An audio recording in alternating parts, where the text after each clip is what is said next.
Hi everyone! In this video I will show you how to get a Mitsubishi Galant key replacement in case you lost all your keys or just want to have a spare set. In addition, I will go over key replacement cost, types of keys, coding information, and some great tips to save you a lot of time and money. Before we start, we would really appreciate if you can like this video, and of course if you need any help you can contact us 24/7 and we will connect you with a locksmith near you. So, Mitsubishi Galant has 8 types of keys. 5 are transponder keys or chip keys and 3 are non-transponder keys. Let's go over them.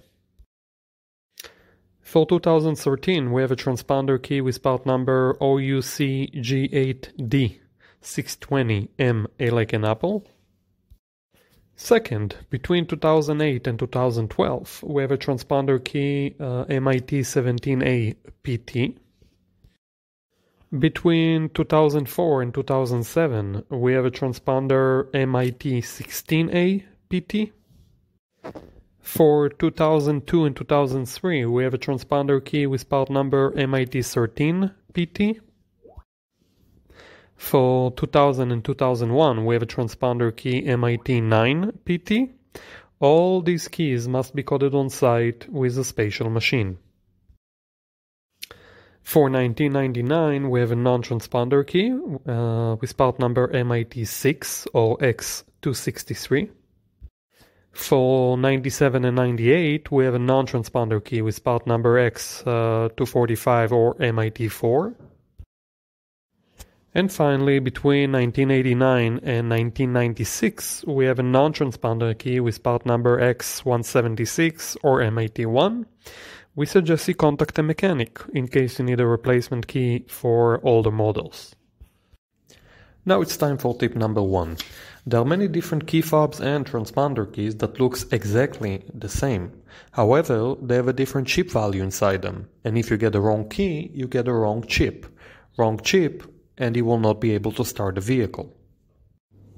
So always remember to provide the locksmith or dealer either the exact year, make and model of your car or the VIN number and the type of key you had.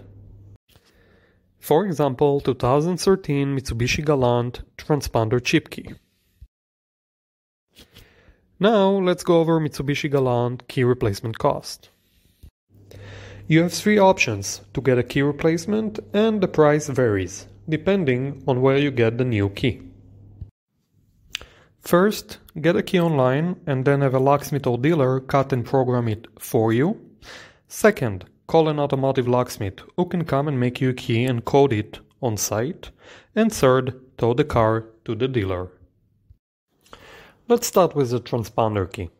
Online, you should pay about $15 for the key and a total about $180, including cutting and coding. A locksmith should charge you about $200 for on-site service at your location, and the dealer about $250. And for the non-transponder key, we suggest you contact a mechanic to get a replacement, as this key is very old and no codes are available for locksmiths or dealers. The following is very important to remember. While some keys can be coded without a spatial machine, it is not the case here. Therefore, if you decide to buy a key online, you will have to contact either the locksmith or dealer to do it for you. You cannot do it yourself. Before we continue, a quick word about a spare set. Making an additional key when you already have a working key is much cheaper and faster. Therefore, we highly recommend getting 2 keys in case you lose all your keys, as the second key should cost less than half. Now, some tips to save you a lot of time and money. First, call a few locksmiths. Get a few quotes. This is very important, as some locksmiths are very busy on a given day and some aren't. Use it for your advantage. Second, try to call a few companies, even if they are not located right next to your location.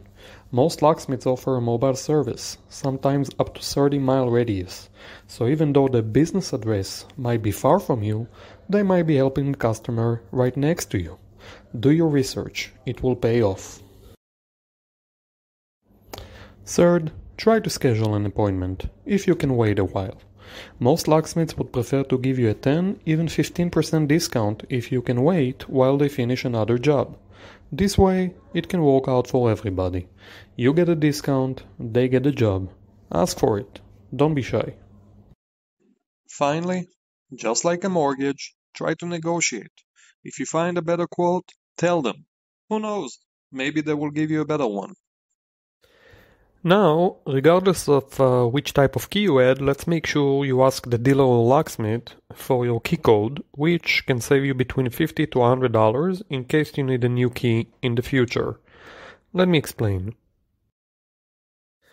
In order to cut your new replacement key, the dealer or locksmith need to get a key code, which tells them the right cuts of your key to match the doors and ignition cylinders.